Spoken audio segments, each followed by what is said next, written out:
В Идлибе турецкие военные сбили 2 самолета ВВС Сирии, заявило сирийское командование.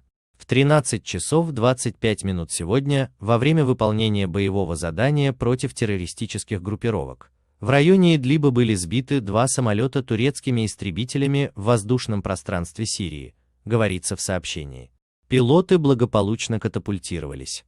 Командование армии САР ранее объявило о закрытии воздушного пространства над провинцией Идлиб.